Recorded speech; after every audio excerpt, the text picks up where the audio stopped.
here because one of our key persons from the trenches, as they say, is here, or from the beaches of Normandy. Now. Ah, hi. Look at that. Close. Grüß dich. Nice to see you. So we announced this as a bit of a forestry technical network meeting, which it is, except that I don't think we have anyone from any of the decentralized offices connected. Partly because I guess your part of the world is now deep asleep, and if anyone from the opposite side of the globe, from East Asia, wanted to learn about the Caribbean, they have not registered that interest for the moment. So we pretty much do a face-to-face, which is good, and I think we have a wonderful show of hands here. And so again, good morning, everyone. Maybe let's do a quick round, starting with Klaus. Yes, so I'm the Regional Forestry Officer for the Caribbean. I've been doing that for almost 20 years now. For the first 19 years, I was based in Barbados, and then I was transferred with a short stint in Trinidad to Suriname. In Suriname, I'm the based as an outposted technical officer, and at the same time, I am representing FAO in Suriname, but I'm not the FAO representative. So it's an FAO experiment, which we will see how it works. I sit in the Ministry of Agriculture, have an office there, and a laptop, and that's practically it. And from there, I work, and that's it. So I'm now here to give you the opportunity to first to see and that the Regional Forestry Officer for the Caribbean is real, it's not a fake news. Second, I want to give you an introduction to what are the specifics of the Caribbean. And third, give you the opportunity to ask anything you want to know about the Caribbean. I'm Leticia Pina, Forestry Officer in the Global Forest Resource Assessment.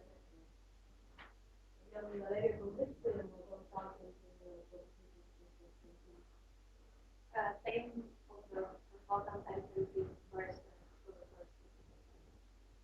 Morning, everybody. Welcome to Klaus. Nice to see you in person. It's true, you're real.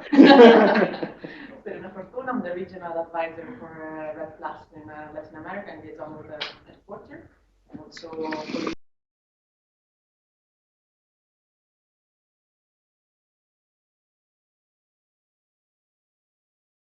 I'm also on mobility.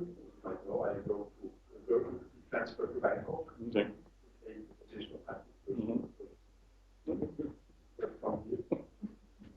I'm Elaine Sergey, Forestry Officer in Forest and Water. Currently at this moment. Okay.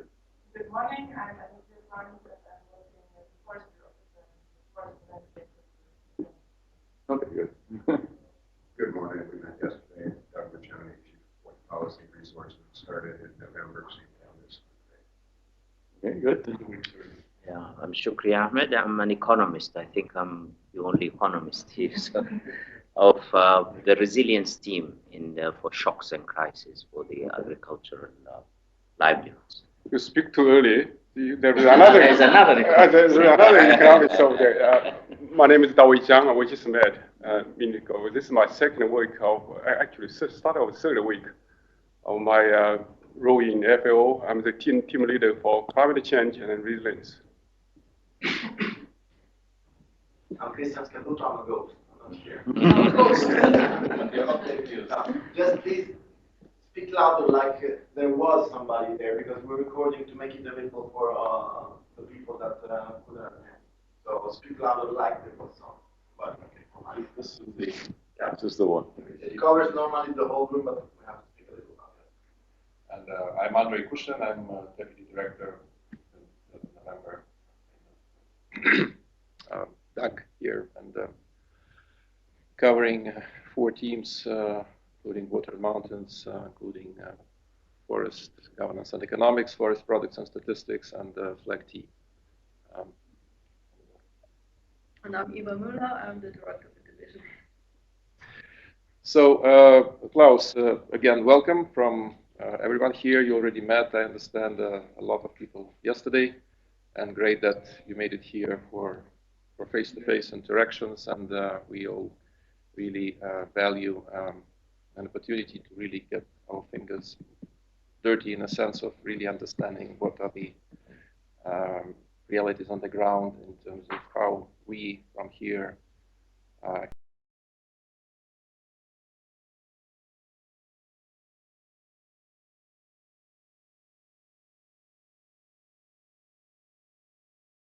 wanted, or we discussed, I guess we both agreed that would be useful for you to talk about is, I mean, you present essentially the topic that you wanted to present, and then we could go through a bit of an interaction, given the diversity of the teams represented here.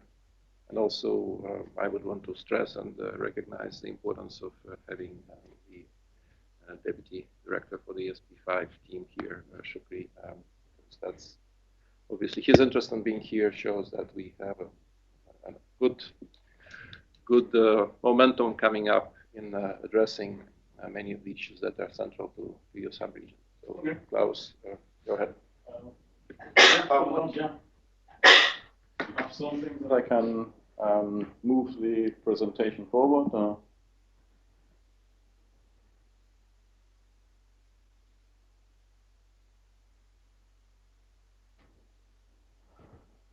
I will okay, good. So, start with the next one. That is the theme. You know who I am. That is what I'm going to talk about. Where are the forests in the Caribbean? When I speak of the Caribbean, I refer to the English-speaking Caribbean. The office out of Barbados had the responsibility for all the island, including Dominican Republic, Cuba, Haiti, and then about 3 years ago, Cuba and Dominican Republic are now being attended by Panama. So we, from the sub-regional office in Barbados, we basically cover CARICOM. CARICOM is the economic unification of the former English colonies with a couple of adjacent or related governments or states. So it's basically the English-speaking Caribbean we are talking about now here as the Caribbean. The Caribbean is wider. There's a Central American part of it, but the two areas are basically don't have much to do with each other. So that's important to know. I think the last person who was able to travel without any problems through the Caribbean of crossing the language borders was Columbus. After that, there's a very strict, there's a large difficulties in crossing language borders with a plane. Seems to be possible. There are good connections between the countries, the English-speaking countries, between the Spanish-speaking countries and the French-speaking countries, but it's always difficult to cross between islands who have different languages. And it didn't get better over the last 20 years. I have a map from my father-in-law from 40 years ago. There were far more connections through the Caribbean, crisscross, than they are now. Now we are pretty much centralized, also mentally. All flight connections go to Miami, and some to London, and very few to Latin America. So it is basically it's an island, a regional island in the continent. Now, what happened in these areas? Now, what happened to the forest? How does it change? What are the drivers of degradation, resilience, and what is we can observe in restoration? And so these are the topics which deal with forestry matters. And then I will put this whole thing into a larger context, which I call here the social dimension. Next one. Now, quick overview. In the Caribbean, we have three basic groups of countries. They have the smaller islands, like Grenada, St. Vincent, Dominica, St. Lucia, all these small dots you see on the map. And we have the larger, the Greater Antilles. These are Puerto Rico, Dominican Republic, Haiti, Cuba. And we have the continental countries. The continental countries are basically Suriname, Guyana, and Belize. Now, when you look at the interesting part is that forest on the island covers roughly 1/3 of the land space, and with very high population densities. They are kind of similar between the larger and the smaller Antilles, about 250 people per square kilometer. Now, when you compare that with the continental countries, you have something like 80% forest cover, and you have 6 people per square kilometer. So that is important to understand. The continental countries retained their forest, but they retained the forest not so much because they loved the forest or they wanted it, there were just not enough people to cut it down. While on the islands, they have a very high population density. The land was used over the last 300 years for agriculture. And soon after the European colonizers arrived, the forest was cleared and the land was used for agriculture. Next one. Now, when we look at how this changed over the centuries, over the decades, we can differentiate between 3 different phases of forest in the landscape. The first one was basically the forest was a land reserve. Wherever forest was available, it was cut down, and it was an unregulated source for timber. Next one, that is the second phase now. Then the people realized, hey, wait a minute, maybe we should retain something of it. That is the second phase where forest reserves were established, timber harvesting regulations were established, and the forest was a source of timber and continued to be a land reserve for other land uses. In this period, we see the establishment of forest plantation management, very little managing of natural forest or natural regeneration, and a few interventions in natural forests. I would say they basically remained at the experimental stage. So that is the situation on the islands. Next one. Now we have this third phase, which is basically the decline of agriculture. What happened? And we have an emerging secondary forest on agricultural land. The most interesting example of that, and in a way I would say the forerunner for all the other islands, maybe Puerto Rico. In the 1940s, Puerto Rico had a land forest cover of 8%, and the rest was sugarcane. After the sugarcane was abundant, then now the forest started to regenerate on its own, and the current forest cover is something of 70%. Most of the countries of the forest the composition is species, introduced species. The most frequent tree in Puerto Rico is the African tulip tree. So we have a restoration of an ecosystem based or with basically foreign or introduced species. You can call them invasive. Whether they are considered to be invasive or not is the question, whether they are wanted or not.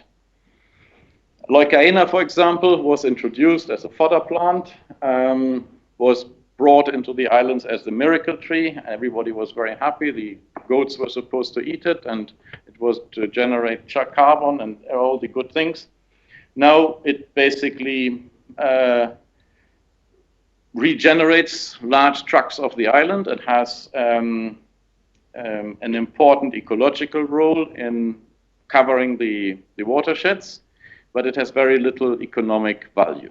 So next one. So what we have to learn from that is we have forest is changing. The vegetation cover is not static. It changes according to the demand for land. And what we can see is that generally, and that holds, forest is the last and the least appreciated land use.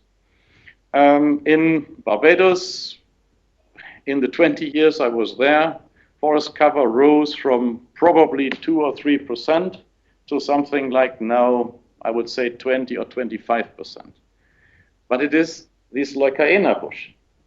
So, and I have had a discussion with my colleague from the agricultural department. I told him, you know, the success of the reforestation of the Caribbean depends on the failure of the agricultural policy.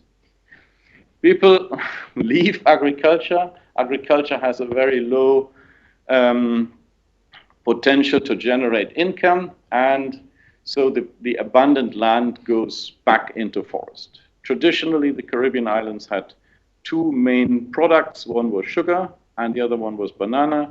Both of them were kind of crippling along until the early 2000s, and then WTO took away the preferential trade access of these products to the European community, and that basically was the death of the export of both products.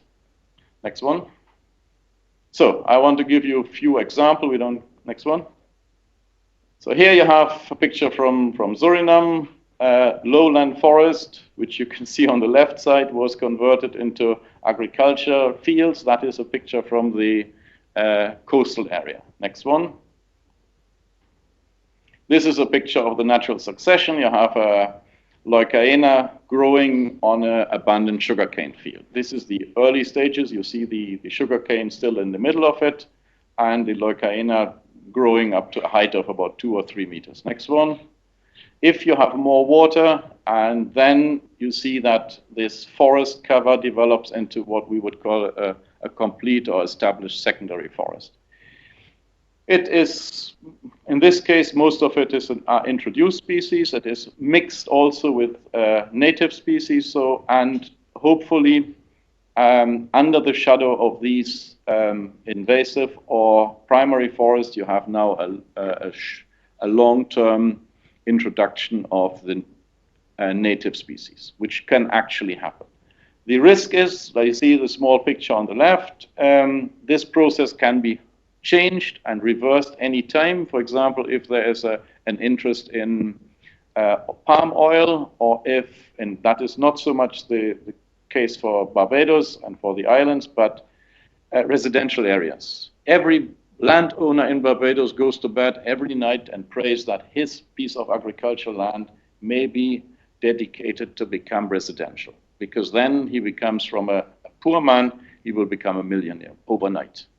And if he has good political contacts and he has any kind of ways of connections that his land may be dedicated to, as zoned as a residential area, or then that is the interest in it. So the land is, again, basically is a land reserve of the forest. The people are waiting until they get the permission to change it into something which is sellable and makes money. Next one. In the mountain areas and more on the larger islands, let's say Jamaica, Dominican Republic, Cuba, you have still agriculture as a slash and burn agriculture. Let's say, especially on the larger island, let's say Jamaica and Dominican Republic, you can observe that the good agricultural lands in the coastal areas are abundant or left alone, but poor people in the upper watersheds still have to continue to do their slash and burn agriculture. If the island is small enough that the people who live up in the hills can reach the coastal area where they can find employment in the hotel industry, then this threat is not so high. As soon as the island grows, more people are bigger. The island doesn't grow, but if the island is bigger, then you see there is still a risk of converting mountain forest into agriculture land. It is, in general, next picture. It is the risk. This risk is currently not too high because there are little export crops which cultivated in this area. Other threats are, you see here, a golf course in Carriacou. So again, forest converted into a golf course, or let's say the next one is St. Lucia. You see a swimming pool in front of the pitons, and so very kind of it's very attractive for high value residential properties, and most of them, or many of them, are owned by foresters, by foreigners. And there was a change in the land regulations since about 5 to 10 years. Foreigners were allowed to buy land on the Caribbean islands. This created a certain boom in the building industry, which lasted until 2008. the collapse of the let's say of the world economy, then all these kind of loose money was around to invest into second homes in the Caribbean was no longer available, and the rising land prices in the Caribbean slowed down, and also the demand for these high properties. But I'm pretty sure it will come back. So as soon as there are again back enough rich people who don't know what to do with their money, we will have another set of these residents going up on these islands. Next one. Another, you see here a condominium, let's say the mangrove areas in the coastal areas in the Caribbean islands, the mangrove areas, especially on the smaller islands, which were steep, were very small. But there were small pockets of mangroves, but most of them were gone now, and they are converted into marinas, into ports and condominiums close to the hotels close to the sea. In Belize, the situation is a little bit different. They have large extension of mangroves, and many of them were converted into shrimp farming. Next one. We have this a picture from the port of Spain. You see, rural areas are abundant. Everybody moves into the city, and it gives you an idea of the typical problem of a urban area in the Caribbean. It is located at the shoreline, and you have the mountain areas right in the back, which are difficult to settle. So all the people basically sit on a very small strip of land along the coastline with the back to the mountains and the front to the sea. What you see there is you see at the upper corner of the picture a large green area, which is left alone. This was bought by the first British governor of Trinidad in 1800 and something. It was an estate. He bought it and gave it to the city with the dedication that no permanent building should be erected on that place.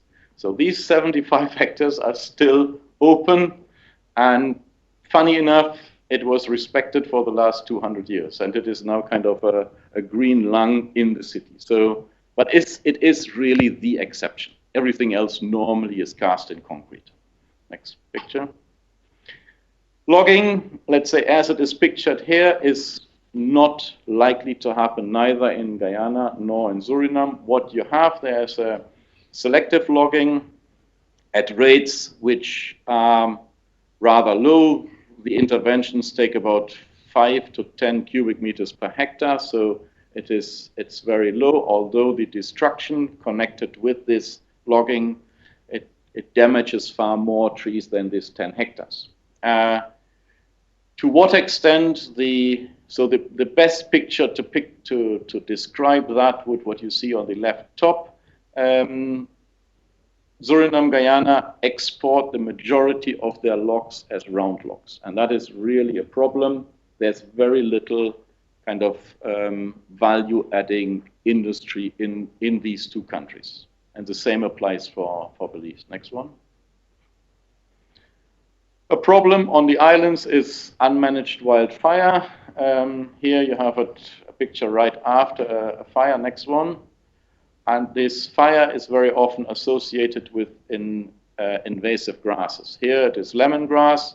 Lemongrass was introduced in Antigua. It's a picture from Antigua to stabilize the land. The lemongrass now became invasive, and it has a very bad habit. It burns, and every time it burns, it eats itself another 10 or 15 meters into the dry forest. And then the affected areas sprout back as lemongrass. So it's kind of creeping into the forest, and the reason for the fact that it burns is it's not naturally that it ignites by itself. It is put on fire by people who use the lemongrass when it grows back to feed their cattle, because the land is not is owned by the government, and the government only gives it out on short-term leases for a year, to farmers, so there is very little incentive to have a sustainable program for land husbandry. So the problem here is the invasive grass, but the underlying problem is the land tenure system and the little incentive for people to really invest and to prevent to invest into good agricultural and husbandry practices. And the reason for that not to happen is that the land is basically used as a political currency.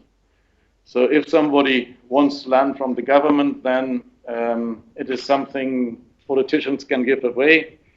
And this mixture actually results in this spreading of the lemongrass. It's not a natural disaster, it's a combination of a political one and a natural situation. Next one. In especially Suriname and Guyana, we have the problem of bauxite mining and gold mining. Bauxite is the raw material for aluminium, was the mainstay of the economy in Suriname, is now the bauxite mines in Suriname are closed. They are still ongoing in Guyana and some of them in Jamaica. The real threat is the gold mining. Gold mining is done in two levels. There are industrial companies who do it, who have concessions. And then there are, I would say, 10,000s of people, what you see on the right side, the person there with the pan washing sand, gold out of the river. These artisanal gold miners are using large amounts of mercury. This mercury ends up in the river and poisons the fish populations. Even if they don't die, they accumulate the mercury, and in the end, the population of the people eat the largest fish, which have eaten the smaller fish, and so you have a natural accumulation of mercury in the fish, and then it ends up in the human body. Next one. So, summarizing it, drivers for degradation in the Caribbean. One is, let's say, trying to make money with whatever is possible. You see the famous figure. And the other side is, let's say, poverty. That is especially the case when, let's say, in the upper areas where slash and burn agriculture is still the fact. Poverty in the continental countries with indigenous communities does not have a real effect on the forest. These communities have their cost gruntius. These are areas which they have traditionally harvested or in which they have cut down the forest, and they use the land for agriculture to produce cassava and dryland rice. And they return to the same places after 5 to 10 years. So that is not, let's say, the low population density and the returning practice is not really a threat to the forest. It is, if at all, it is on the larger islands, Jamaica, Dominican Republic, where you have this still as an issue of slash and burn agriculture in the higher mountain areas. Next one. So also the widespread and extensive deforestation in the Caribbean came to a halt. You can observe natural forest recovery, but there is some degradation of biodiversity.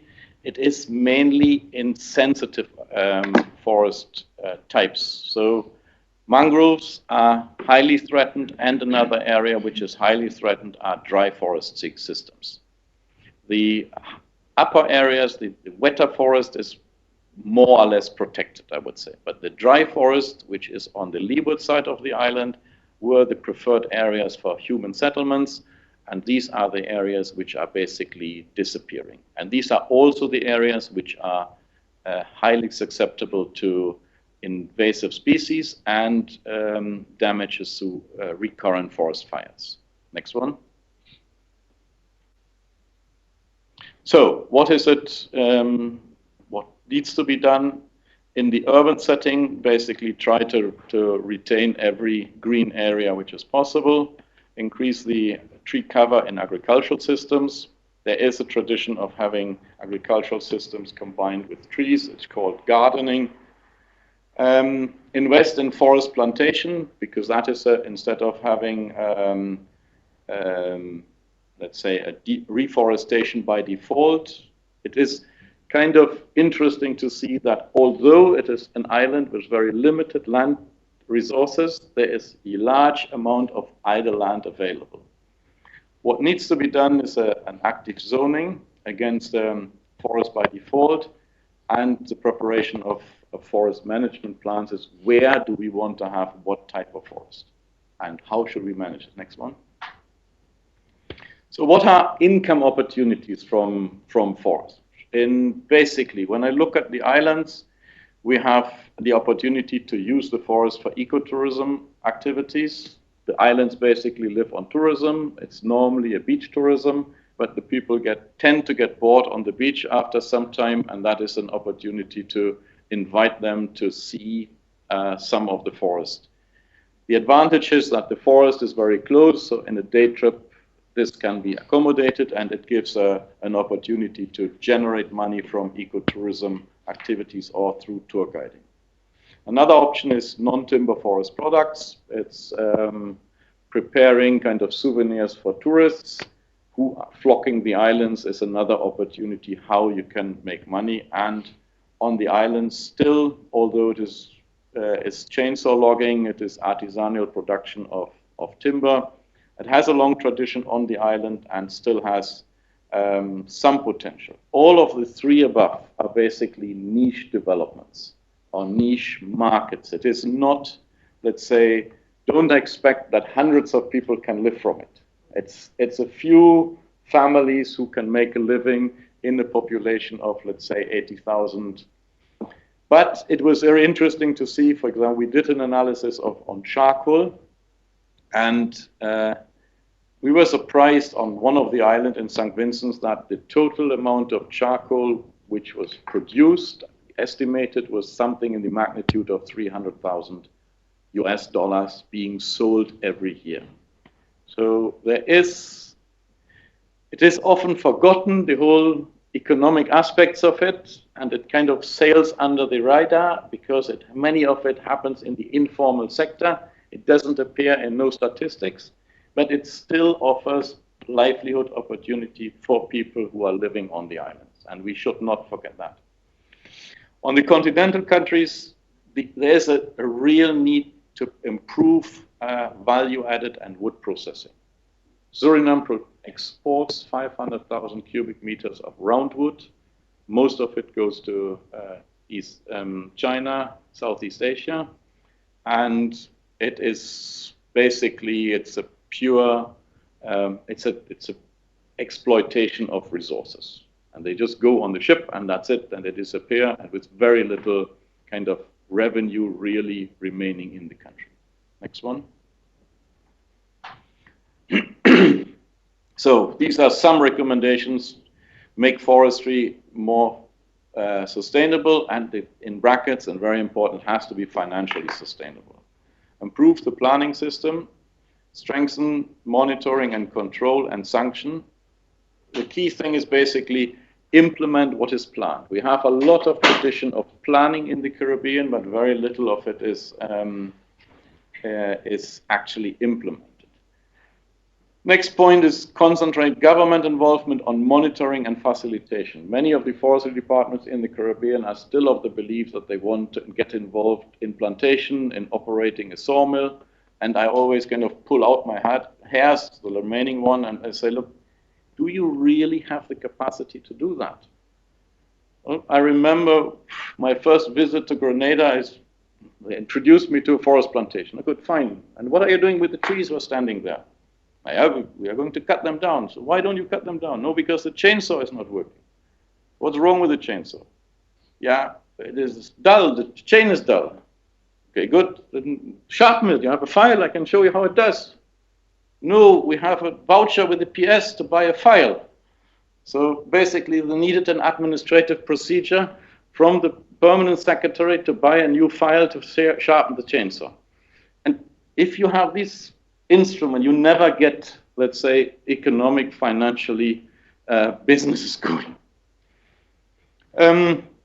encourage small-scale forest-based entrepreneurship to make the use of forest resources more valuable, and support private sector investment, for example, tax incentives for forest plantation and forest management from non-forestry businesses. Because there are a lot of people, let's say you have to see it as a social process. People move from the rural areas into the city. Many of them climb up the social ladders. Their parents were farmers, and they now are dentists, teachers, lawyers. But they still have the land in the rural areas. They don't want to get into agriculture because they don't have the time to do that. But they have the money, they could invest that money into setting up forest plantations. And it is actually very lucrative. I have calculated it. The investment you plant, if you have the land, is something in the magnitude of almost 20% the return you get. But there's very little culture of doing long-term investments. People prefer to leave the land fallow for 10 or 15 years instead of investing into a forest plantation and then reaping the benefit after 20 years. If I convince these people who have basically, I would say, they are beyond the problem of solving their day-to-day life, they have savings, they could invest the money, it's very hard to convince these people to tell them, say, look, invest into a forest plantation, and after 25 or 30 years, you will gain quite a bit of money, which would come right when your daughters want to get married or when you want to retire, so then you have a cushion. There are some examples of people who are doing it. I have tried to invite these people to present to others, and it works. These people have been doing it. They said, no, I wanted to do a trip to China, and the only thing I had to do, I went into my forest, I cut 400 trees, and then I had the money to go on holiday to China. But still, it is a problem to do long-term, or the willingness to invest into these forest-related long-term businesses. The other thing is recognize and compensate for forest-based services. Let's say payments for water.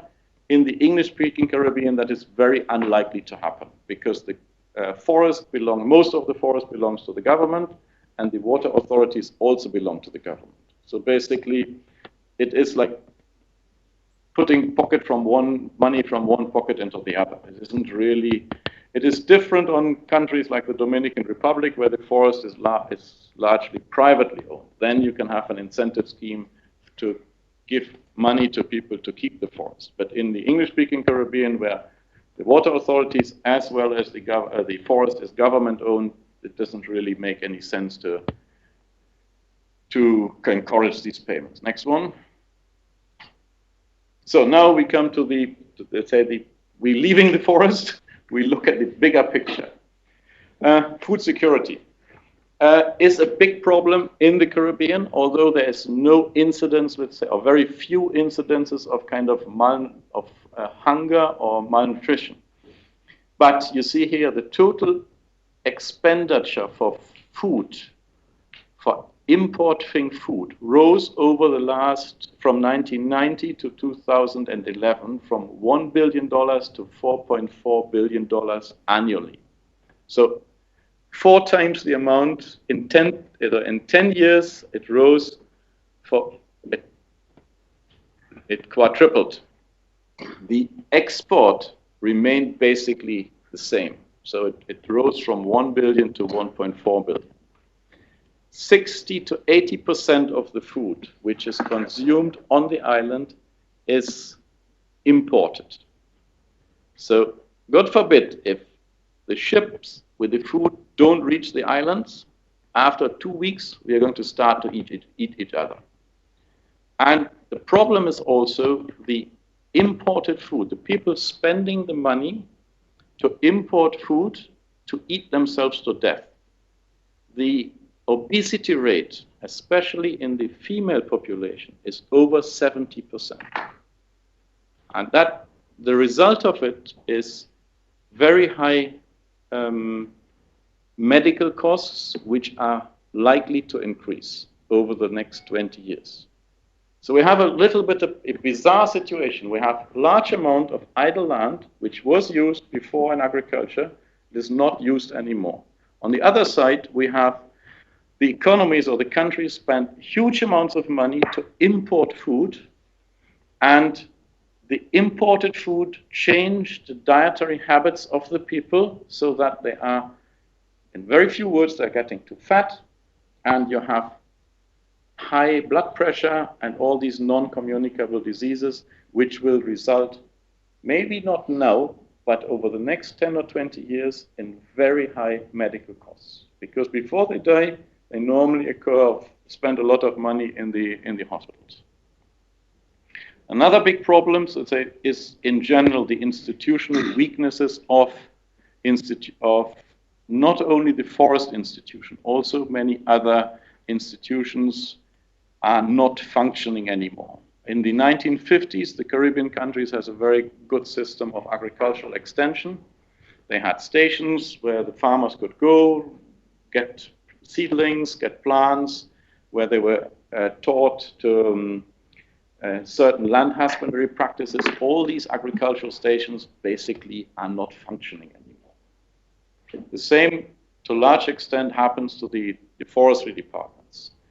On the smaller islands, they are, in some cases, they're basically vanishing. In the case of Grenada, it was established in the 1970s, 1960s. All the people who were employed over the last, or at the beginning, are now about to retire. And I think in Grenada, there's only one forester left.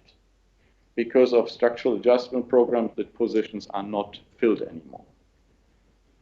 In other islands, it's not that bad. In general, I would say, over the many years I was in the Caribbean, I would say the forestry departments in Jamaica and Grenada have really improved. With Guyana, they have really improved. They got better. All the others declined in their quality. So they are not really functioning as they should.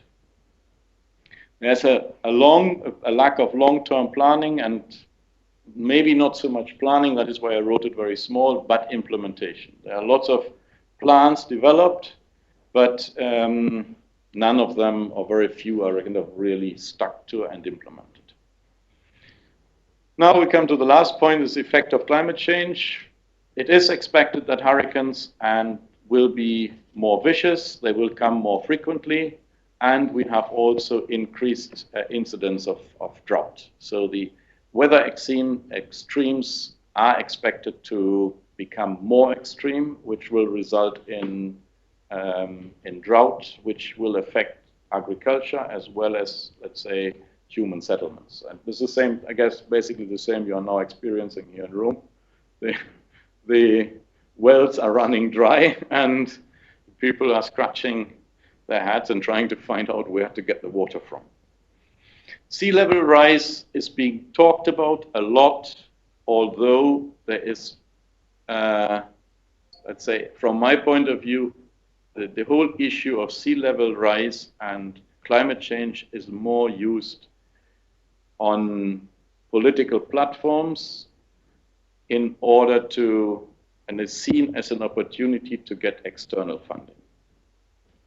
The willingness really to change and to make long-term investments in change is pretty much linked or depends on external funding, which then gives me the question how sustainable it is.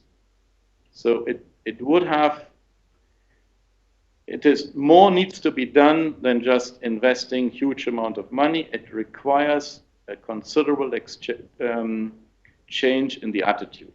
In Suriname, I can give you a very clear example. Suriname is very low lying. Most of the agricultural land is at sea level. You can see the river, the Suriname River flows 5 hours out into the sea, and then it flows 5 hours back into the land. The agricultural land in the coastal area was cultivated 250, 300 years by the Dutch because they introduced a very strict system of water management. When the water was low, they closed the drainage, so the salt water remained outside. And when the water was low, they opened the drainage and the water drained out into the river. This system worked. Now it is expected it will be a threat if the sea level rises. But the problem is currently that the discipline of closing and opening these gates is not there. So they just remain open. So the seawater gets into the land and makes this agricultural soil salty.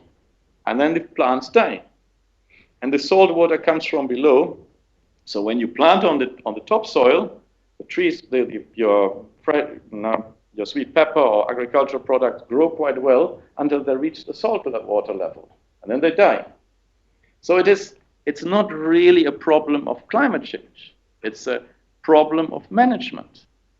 So there are two things. One is if the sea level may rise, then you need to improve the sea defense. But at the same time, it doesn't make sense to improve the sea defense if you don't introduce a management system which is implemented with the necessary discipline. So that is, these are the two areas on let's say on the climate change. Next one.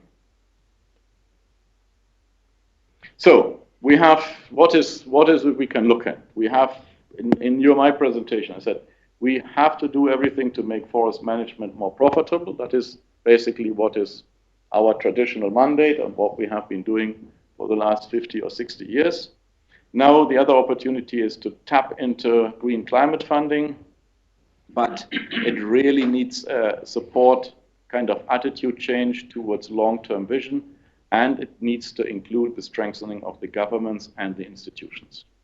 Otherwise, this will be the investments in these areas will not be sustainable. Thank you. That's it. Talk too long. I didn't want to talk that long.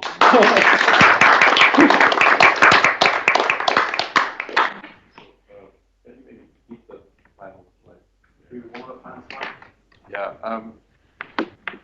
We have scheduled this for 1 hour, and we're only 12 minutes left. But I wonder if we could, if people have a little bit more time, we could try to see if we can stretch it by 10-15 minutes. Those who can stay, I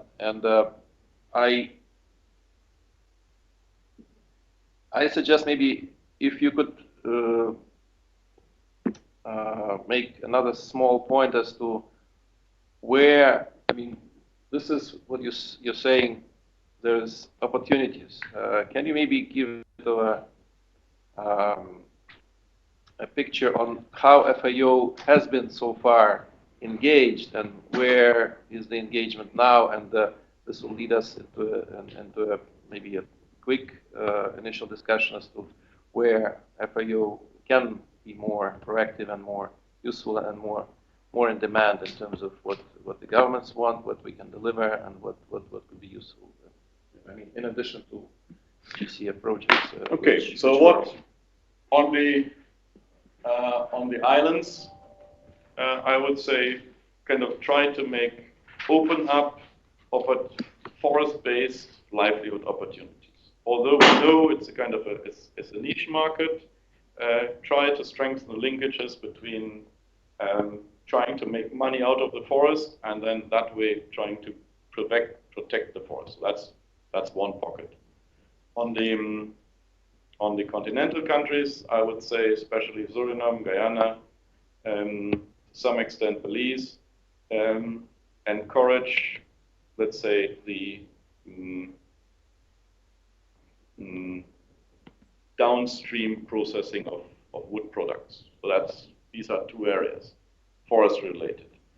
Now, when I come to the opportunities, funding opportunities under the Green Climate Fund, we can look into, let's say, ridge to reef approaches, kind of looking at how linking the forest and on the upper watersheds with the agricultural lands and the urban areas, kind of have a kind of an integrated approach to development of these, let's say, watersheds. That is where we can play a role. We can definitely contribute to it, and by making these, let's say, watersheds or areas more resilient, we actually prepare the country for the expected climate change impacts. So that is what is we can use. The problem I see with especially with the green climate funding, is that it is large, very large sums of money. Talking about, let's say, the smallest one is 10 to 20 million US dollars. If you throw, or if you try or throw 10 or 20 million US dollars at a population of 100,000 people, it will not have much of an effect. So what we should try to do, and if we have any way of kind of getting these, or applying for this climate change money and trying to break it up into more palatable pieces for the islands. Readiness proposals. I mean, this is what we are doing a lot now. And those are smaller amounts of money in the hundreds, thousands. Yeah, that is something, because we need to encourage kind of a process in the islands, not kind of using this money when it comes. We need to have internalize and start a change process in the thinking, which is it's a very long-term thing. We cannot expect any results from it in the next 2 or 3 years or 5 years or whatever. It's a very long-term program. And you mentioned the integrated watershed management, and in your earlier slides, I mean, the biggest driver for political economy was this whole land, land being the political currency. What's your sense? And again, it may be difficult to generalize from country to country, but maybe we can do it to an extent. The existing institutional structures. I mean, how is there like anyone there listening or ready to talk about integrated watershed management? I mean, what would be the entry point for these types of interventions institutionally? Is it where the political power is? Is it the cities? Is it the land agencies? Is it because I mean, if we keep talking to the non-existent or increasingly non-existent forest agencies, then you are starting a lose-lose game from the very beginning. It depends. It changes from island to island, and most of it, if things are successful, they are linked to personalities. So it is not so much, let's say, the kind of a blueprint to what institution to talk to. It is who is there currently has political influence, who has the capacity to influence the decision making, and that has to be carefully analyzed and then go and try to work on it. For example, in Suriname, I am now working to convince the permanent secretary from the Ministry of Agriculture that the two of us go together to the Ministry of Finance, who is the focal point for the Green Climate Fund, and we to sit together with him and the Ministry of Finance to get the two of them to talk to each other. That is the first thing. There is this opportunity, but if they don't talk to each other, then they will never get anything. And that is and was the problem with JEF funding in the Caribbean. Generally, the JEF funding was, the focal points were the ministries of environment or health, and they were the focal point for JEF projects, or many JEF projects. So in the Ministry of Agriculture or the Forestry Department very often didn't really know who was the focal point in the countries. When I asked them, the forestry people or the agricultural people say, look, what's with JEF projects? They look at you, no, this is being done by UNDP, you have nothing to do with that. So wait a minute, first of all, it's your JEF focal point you have to talk to. and then trying to convince to get the forester or the chief agricultural officer to go to the Jeff focal point and say, look, let's sit down and what is it you want to do? And so it's different in every island, but it has kind of a very personalized approach. There's little of kind of a blueprint. What we can do in the regions, we can, if you are kind of developing on a kind of a land and water program or something like that, we are in the islands, we are in the together with the FAORs, and we in the islands, we have the opportunity to kind of connect you to the people, or to make the connection to the people who, or also to the islands where we currently think there's a political constellation which is promising. One of the things that we are trying to also show or indicate is actually do sectorally how each sector, including forestry, contributes to livelihood resilience, especially agricultural livelihood, whether it's crops, whether whoever it is, and how forests and trees actually being a crucial element of that. And we're going about it by having studies, and now some colleagues in forestry are actually doing some contribution to a study that we're doing every year. One is the damage and loss to shocks. So any type of shock, whether it's natural, hurricane, whatever, trying to show what the damages are on the one hand, but on the other, what areas with forests and non-forests would do in the damage and loss study. And this is with the Statistics Office, we're setting up a regular database by sector. The other one is returns on investment. And this is, although the things we do are long-term, for what we have is trying to show whatever has been done in the past, what is it now that it is doing? So any information and data that is there is to make the case both for the government, but also for the international community. So forests and trees are very much in that. What is the return on investment in terms of really withstanding shocks and showing it in the livelihood of people? How different is it a well-managed area as opposed to a non-area? Are there any indications, or could it be one of the works that FAO could also start thinking of really having that kind of data sets to make the case?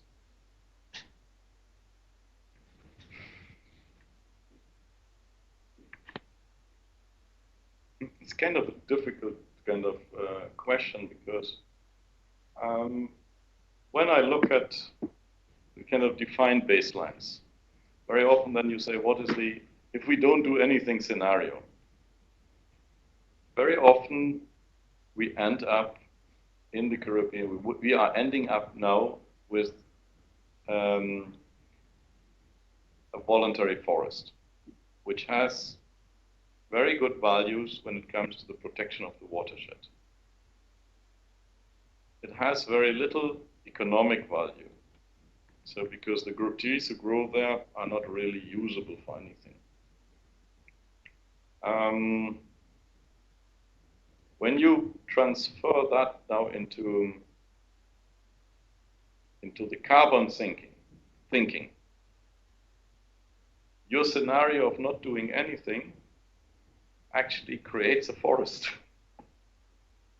No, which is, it's different, very much different from other areas of the world. We don't have, let's say, when you go to Central America, you have an agricultural frontier.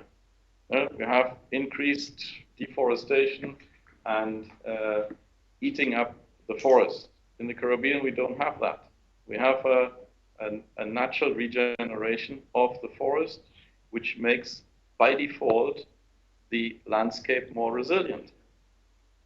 So basically, if we don't do anything, we have already a very high positive impact. Not bad. But it makes it very difficult to kind of to define these baselines, and then based on that kind of prove that your management interventions you do are better than the non-action version. But that's kind of, it's a problem. But on the damage and losses, still it works, because whether it is naturally regenerated or because of investment, if a hurricane hits and an area that has a better forest cover, as opposed to a non-forest cover, would that kind of also argument? When a hurricane hits an island, it depends on the strength of the hurricane, and it destroys everything, which is completely out of our range. Even then, when we have the second part of, let's say, after the wind is gone, or let's say the wind is one set of the impact, the other set is the large and extended rain. Not only and necessarily related to hurricanes. You can have it also as what they call low-level trough. So in 4 to 5 hours, you can get up to 300, 400 millimeters of rainfall. Now, when the rain falls on the forests, let's say the first, 5 to 10 millimeters are absorbed by the canopy. Then the next, we must be better than that. The next, let's say 20 or 30 or 40 are absorbed by the litter and infiltration. Then comes some point which maybe at 100 millimeters or maybe at 60. Whatever you pour on top of the forest comes out at the bottom. There's no benefit difference from whether it is in the forest or it is outside the forest. I had, in the area where I lived in Trinidad, we had one day rainfall with 250 millimeters. It was a very small area of maybe about 5 or 6 kilometers in diameter, and it just rained the whole day. After that, I went into the forest, and the amount of erosion you saw on the forest floor was nothing different from what you saw on the areas which didn't have any forest. And these, so in both cases, when the rain aspect of the hurricane as well as the wind aspect, whatever you do in the forest, you don't have any effect of the management. You can do maybe a little bit of thinning, but it has no impact, because the type of hurricane which hits, if it is a category 1, which goes up to, let's say, 60 or 70 miles, or when it is category 5, over 200 kilometers of wind speed, everything crumbles. And there's nothing, and we have to be very careful in not promising the people that we can do anything with it, because we will lose our credibility. And this has been in the Caribbean all the time. The hurricane will hit, it will destroy the forest, but the forest will come back on its own. And that is, in Belize, you can see the different generations of mahogany are basically linked to the incidence of hurricanes, because the mahogany needs clear areas to regenerate. And the same applies I have seen over the last years, many of the hurricanes, it looks disastrous, but it basically comes back. So, yeah, I mean, I'm just mindful of the time, and people may start disappearing. So, if we have, who has like the urge to say something, and then maybe we'll leave it to kind of more bilateral conversation. Yes, thank you very much. Thanks, but yeah, thanks. So, yeah, Thomas. A very quick one, Klaus. It was interesting what you said about the forest and water, and that's why Elaine will probably follow up with you. Because you said that forestry and water, in most cases, are in the setting in the government. No? Yeah. Mm-hmm. Is there any other way to put an incentive that still the government increases its positive perception of trees and forests for the water services? Because that's, yeah, even if it's in the quota in the government, I mean, there is a need to increase that knowledge or not. Is there any other way this could be done? Now, first of all, one has to be careful with in St. Lucia, for example, they had a reservoir which was surrounded by forest.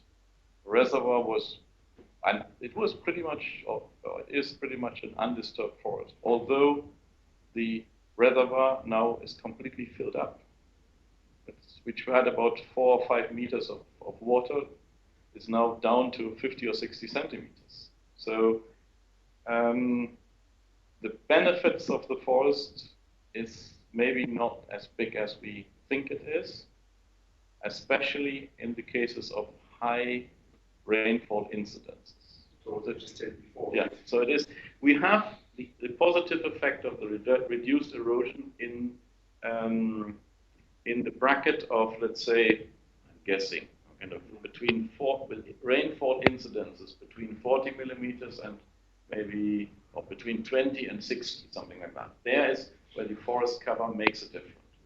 But if we have a high incident of rainfall, which goes above, let's say, 100 millimeters, then we have siltation of the watershed the same way. And that, when you can look at the hurricane patterns, you can say on an average over 200, 300 years, every 20 to 30 years you have a hurricane. But you can have a hurricane 1 year and the next one you have it again. Last year, 2 years ago, we had an area in Cuba was hit twice in the same year after 15 days. It was like 2 subsequent hurricanes hit the same place in 14 days' time, which I've never seen before. Normally, it's kind of spread out.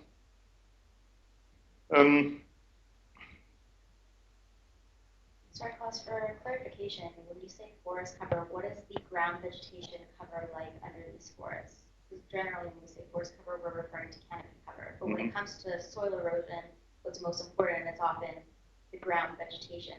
So to what extent is there a dense ground vegetation underneath the canopy? Or is this not the case in more mature forests? No, you have that.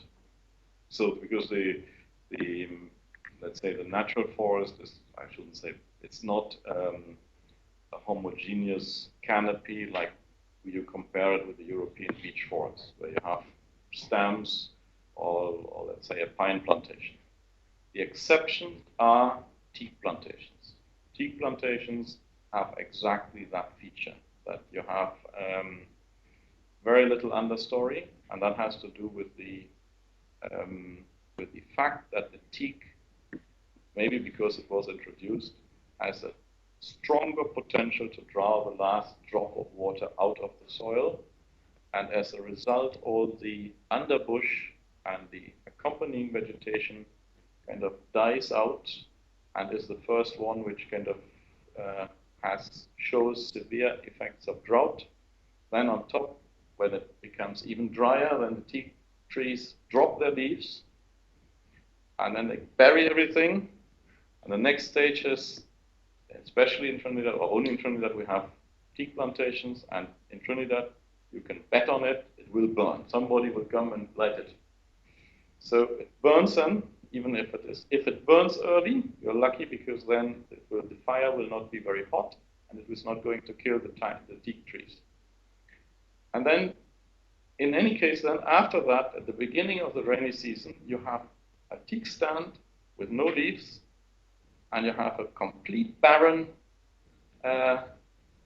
understory. It's just like if you go on a parking lot here.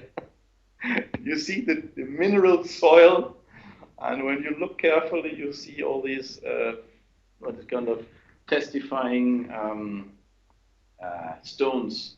You see a stone like this sitting on a pillar of sand, and you can see, look, all of that was eroded. And that is why I am very careful in recommending teak as a plantation species. I was never really convinced that that is a sustainable management of forest. Maybe if it would have been thinned more better or properly, then it would not have been that drastic the effect. But that's particularly crucial in the teak plantation. In the other natural forest, you have a well-developed understory because trees fall and then you have kind of patches where they regenerate. So it's you can compare it to say a mountain forest with spruce and beech here in Europe. So that is the picture you can have. May I ask you, are there some indications of influence of the forest cover for small-scale emergencies like flash floods or or landslide? Because we are saying about hurricane, but of course hurricane is very, let's say, rare and very powerful. What about small-scale or hazards with low intensity? Can we see the role of the forest cover there?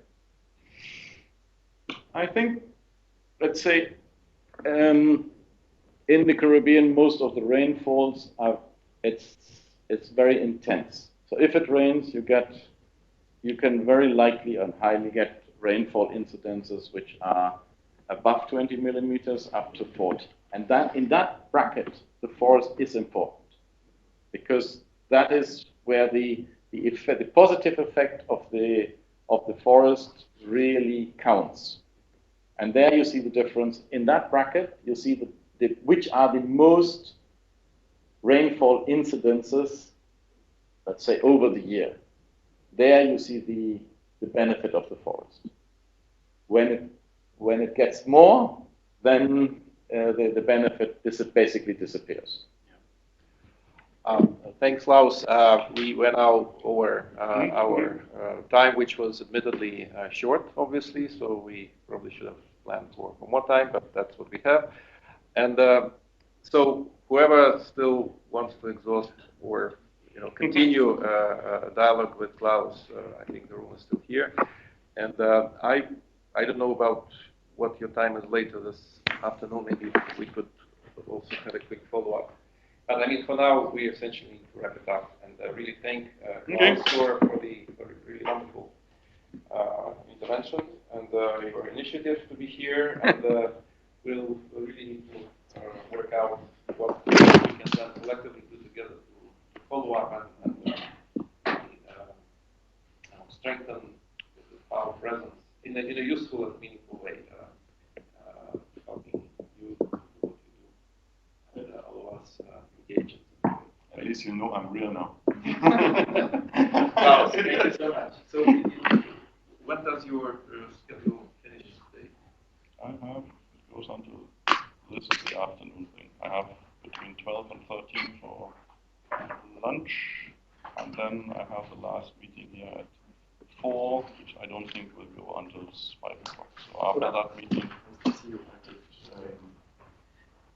so maybe if you think you could stop by, I'm sitting right here.